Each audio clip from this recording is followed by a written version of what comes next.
آپ کو ملے گا، آپ کو باقاعدہ یہ صدی وار فرق ملے گا. آپ کو ایک دور ملے گا جبکہ پوری دنیا میں جو شخص بھی علم حاصل کر رہا ہے، ذکر سیکھنا چاہتا ہے، اللہ والا بننا چاہتا ہے، حدیث کا فقہ کا علم حاصل کرنا چاہتا ہے، وہ سفر کر کے ہزاروں میل دور کا سفر کر کے وہ جا رہا ہے مدینہ منورہ، وہ جا رہا ہے بغداد، وہ جا رہا ہے کوفہ اور بصرہ، وہ جا رہا ہے امام مالک کے پاس، وہ جا رہا ہے سعید بن جبیر کے پاس، وہ جا رہا ہے امام اوزاعی کے پاس، وہ جا رہا ہے امام ابو حنیفہ اور امام شافعی کے پاس، وہ جا رہا ہے امام بخاری کے پاس. یہ حضرات وہ ہیں کہ ان ایک ایک کے درس میں 40 ہزار طلبہ ایک وقت میں درس میں شریک ہوتے تھے. یہ نہیں کہ جہاں جی چاہ وہاں پڑھ لیا، لیٹ کے پڑھ لیا، بیٹھ کے پڑھ لیا، اس سے بھی پڑھ لیا، اس سے بھی سن لیا، جو کھڑے ہو کے کھانا کھا رہا ہے اس سے بھی حدیث لے لی، جو کھڑے ہو کے پیشاب کر رہا ہے اس سے بھی قرآن لے لیا، جو بالکل انگریزوں کا حلیہ بنائے ہوئے ہے اس سے بھی شریعت کا علم لے لیا. یہ مذاق ہے دین کا. عجیب عجیب عجیب عجیب جہالت کی سطح کو لمٹ ہے. آپ کو معلوم ہے یہ علماء بیٹھے، پوچھئے محدثین نے جو شرطیں لگائی ہیں کن لوگوں سے. آج لوگ اہل حدیث ہونے کا دعویٰ کرتے ہیں، آج لوگ اہل صحیح حدیث ہونے کا تماشا کرتے ہیں، مذاق اڑواتے ہیں حدیث کا. انہیں پتہ ہے حدیث کا علم کس کے ذریعے ملا تھا، انہوں نے پڑھی ہے کتابیں حدیث کی، نام نہیں معلوم ہے ان کو حدیث کی کتابوں. محدثین نے شرط لگائی کس سے ہم حدیث لیں گے، ہم علم حدیث کس سے حاصل کریں گے. جا کر وہاں دیکھتے تھے اگر ایک سجدے میں انگلیاں اگر پھیلی ہوئی کسی کو سجدہ کرتے ہوئے دیکھا اور اس کی انگلیاں سنت کے مطابق ملی ہوئی نہیں تھی بلکہ پھیلی ہوئی تھی، وہیں سے واپس آ گئے کہ جو شخص نماز کے سجدے میں سنت پر عمل نہ کرتا ہو اس سے میں محمد رسول اللہ کی حدیث کا علم نہیں لے. حد یہ ہے، پڑھیے حدیث کی کتابیں جو علماء ہیں. محدث ذہبی رحمۃ اللہ علیہ نے کیا لکھا ہے تذکرۃ الحفاظ میں، کتاب الجرح والتعدیل میں کیا لکھا گیا، علم اسماء الرجال میں کیا لکھا گیا. فرمایا جو شخص بازار میں کھجور کھاتا ہوا دیکھ لیا گیا، ایک بہت بڑے عالم، ایک بہت بڑے امام بازار میں چلتے ہوئے کھجور کھا رہے تھے، ایک صاحب 700 میل دور سے ان کے پاس حدیث کا علم لینے گئے، بازار میں کھجور کھاتے ہوا دیکھا، کہا بازار میں کھانا سنت کے خلاف ہے اور جو شخص بازار میں چلتے پھرتے کھانا کھائے یا کچھ کھائے اس سے میں محمد رسول اللہ کا علم حاصل نہیں کر سکتا. یہ علم خالی حدیث نمبر اتنے، آیت نمبر اتنے، اس کا نام نہیں ہے. یہ علم ایک نور ہے، یہ علم ایک تقویٰ ہے، یہ علم ایک محبت کا سرچشمہ ہے، اس کے آداب ہیں. یہ علم انجینئرنگ کی طرح نہیں ہے، یہ علم کوئی سائنس کا علم نہیں ہے جو جیسے بھی جی چاہے بیٹھ کر لیٹ کر کمپیوٹر پر سو کر ٹی وی پر سی ڈی لگا کر اس طرح علم لے لیا جائے. یہ بالکل مذاق ہے. یہ علم ادب کے ساتھ آتا ہے، باوضو ہو کر آتا ہے. امام بخاری رحمۃ اللہ علیہ اپنی کتاب میں، آج جن کا کتابوں کا لوگ حوالہ دیتے ہیں، وہ جب بھی کوئی نئی حدیث لکھنا شروع کرتے تھے اس سے پہلے تازہ وضو کرتے تھے، اگر مناسب ہوتا تو غسل کرتے تھے، درود شریف کی کثرت کرتے تھے اور 2 رکعت نماز پڑھتے تھے. اس کے بعد رقت آمیز انداز سے حضور کے عشق میں ڈوب کر وہ حدیث نقل کرتے تھے. عبداللہ ابن مبارک رحمۃ اللہ علیہ بہت بڑے محدث اور امام گزرے ہیں، بہت بڑے محدث گزرے ہیں. 40,000 لوگ ان کے ہاں ایک وقت میں درس میں شریک ہوتے تھے. 1100 مکبرین ان کے درس کی آواز کو مجمع تک پہنچانے کے لیے متعین رہتے. کتنے؟ 1100. وہ کوئی چیز دہراتے تھے، ایک حدیث پڑھتے تھے تو سامنے کا جو ان کا شاگرد تھا وہ اس حدیث کو پڑھتا تھا، تو پھر پیچھے کھڑا ہوا ایک شاگرد وہ حدیث پڑھتا تھا، پھر وہ شاگرد ایک حدیث پڑھتا تھا. 1100 آدمی اس حدیث کو دہراتے تھے تب پیچھے تک آواز پہنچتی تھی. لیکن اتنا بڑا امام جب اس کا انتقال ہوا تو کس حالت میں ہوا؟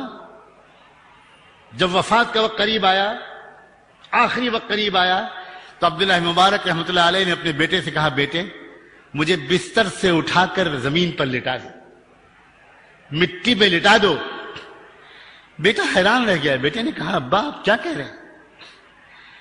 بار بار ابن مبارک نے کہا بیٹے تم نے زندگی میں کبھی میرے کسی بات کو کبھی ٹالا نہیں ہے، امید ہے کہ میرے آخری ورق کی اس بات کو بھی نہیں ٹالو گے. بیٹے مان جاؤ مجھے زمین پر لٹا دو. بیٹے کی سمجھ میں نہیں آیا. بیٹے نے اپنے باپ کو ان کے کہنے کے مطابق مٹی پہ لٹا دیا. جب لیٹ گئے تو چہرے کو زمین پر ملنے لگے اور مٹی لگانے لگے اپنی گالوں پر اور اپنی سفید داڑھی پکڑ کے کہا اے اللہ عبداللہ کے بڑھاپے کا خیال کیجیے گا، عبداللہ کے بڑھاپے کا خیال کیجیے گا. سلام ہو ان علماء پر. انہوں نے یہ نہیں کہا اے اللہ میں نے زندگی بھر دین کی محنت کی، زندگی بھر حدیث کی خدمت کی، زندگی بھر آپ کے دین کا اتنا کام کیا، آج اس کے بدلے مجھے مغفرت کر دیجئے. کبھی ایمان والے کو اپنے کسی عمل پر امید ہی نہیں ہوتی، اس کو امید ہوتی ہے تو صرف اللہ کے رحم سے امید. لوگوں دین کو سیکھنا ایسے علماء سے چاہیے، تقوی والے، اتباع سنت والے، تہجد اور نفلوں کی پابندی کرنے والے.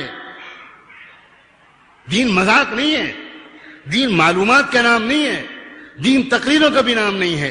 دین اندر کی ایک کیفیت کا نام، ایک عشق کی کیفیت، ایک محبت کی کیفیت، ایک ذکر کی کیفیت، شکر کی کیفیت، صبر کی کیفیت، مستی کی کیفیت، اللہ کے خوف میں تڑپنے کی کیفیت. یہ ہے دین.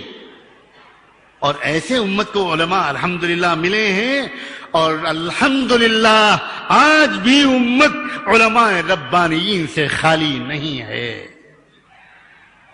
حضور اکرم صلی اللہ علیہ وآلہ وسلم نے ایک پورا سسٹم اللہ کی طرف سے اتروا کر تب آپ اوپر گئے ہیں. یہ امت کو ایک سسٹم ملا ہے، اور اگر آپ تاریخ پر غور کریں تو آپ صاف پڑھ پائیں گے کہ فلاں صدی میں یا فلاں ایک دو صدیوں میں ساری دنیا کے طالب علم بغداد آتے رہے، ساری دنیا کے طالب علم دمشق آتے رہے. اس کے بعد جب بغداد لٹ گیا، تاتاریوں کا حملہ ہوا، پورا بغداد جلا کے خاک کر دیا گیا، لاکھوں لوگ قتل کر دیے گئے، اور بہت بڑا عذاب آیا تاتاریوں کی شکل میں اللہ کا امت مسلمہ پر. تو اس وقت اس کے بعد اللہ تعالیٰ نے اس دین کی مرکز کو اور علم اور دین کی دعوت کے مرکز کو ہندوستان منتقل کر دیا.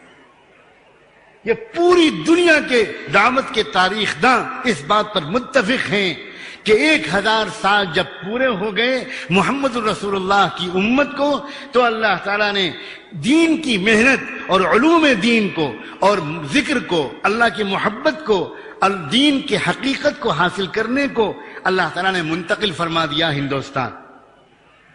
امام ربانی حضرت مجدد الفسانی رحمۃ اللہ علیہ کا نام اللہ کرے کہ آپ نے سنا ہو، اور نہیں سنا ہو تو علماء سے کہیے کہ آپ کو یہ باتیں بتائیں کہ مجدد الفسانی کون تھے.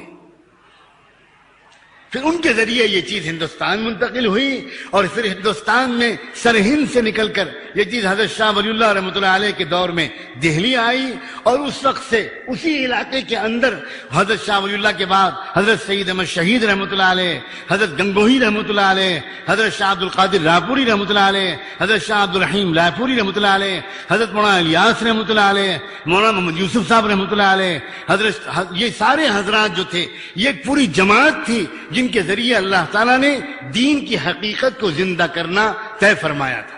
شیخ الاسلام حضرت مولانا حسین احمد صاحب مدنی رحمۃ اللہ علیہ، حکیم الامت حضرت خانوی رحمۃ اللہ علیہ، یہ پوری ایک جماعت، فقہاء عابدین کی، علماء ربانیین کی. میں درمیان میں یہ بات کہوں، کسی کو غلط فہمی نہ ہو، الحمدللہ میں وہ شخص ہوں، اللہ کی توفیق سے میں اپنی بڑائی نہیں بیان کر رہا، مجبوراً ڈرتے ڈرتے یہ بات کہہ رہا ہوں کہ جس نے مشرق و مغرب کے پیمانے دیکھے ہیں، جس نے یورپ کی یونیورسٹیوں میں وقت گزارا ہے، جس نے اقوام متحدہ سے لے کر امریکی کانگریس کی لائبریری میں تقریریں کی ہیں، امریکہ کی سب سے بڑی یونیورسٹی اسٹینفورڈ یونیورسٹی، جہاں کلنٹن کی بیٹی پڑھتی تھی اس زمانے میں، وہاں میرے کئی بیانات اور لیکچرز ہوئے۔ میں سب چپے چپے گھومنے کے بعد اور جدید ترین تحریکوں میں شامل ہونے کے بعد، دنیا کی جدید ترین حالات سے واقف ہونے کے بعد، روس کا انقلاب کیسے آیا تھا، اس کے پیچھے کیا سازش تھی، فرانس کا انقلاب کیسے آیا تھا، ڈی گال کون تھا، کیا تعلق تھا اس کا خفیہ یہودی قیادت سے، آج دنیا میں کیا ہو رہا ہے، میرے مالک کا کرم ہے کہ میں ان سارے پہلوؤں پر نظر رکھتا ہوں، اور میں صدقے دل سے کہتا ہوں کہ جدید ترین معلومات دنیا میں اتنی کم ہوں گی، بلا تکلف کوئی سمجھے کہ میں بڑا بول رہا ہوں تو سمجھا کرے، میں مجبوراً یہ بات کہہ رہا ہوں، اس سب کے بعد کہتا ہوں جو ان پرانے طرز کے بزرگوں کے پاس بیٹھ کر ملتا ہے دنیا میں کہیں نہیں ملتا۔ اس لیے نئے فیشنوں میں مت پڑو لوگوں، عزیز نوجوانوں، نئے فیشنوں میں مت پڑو۔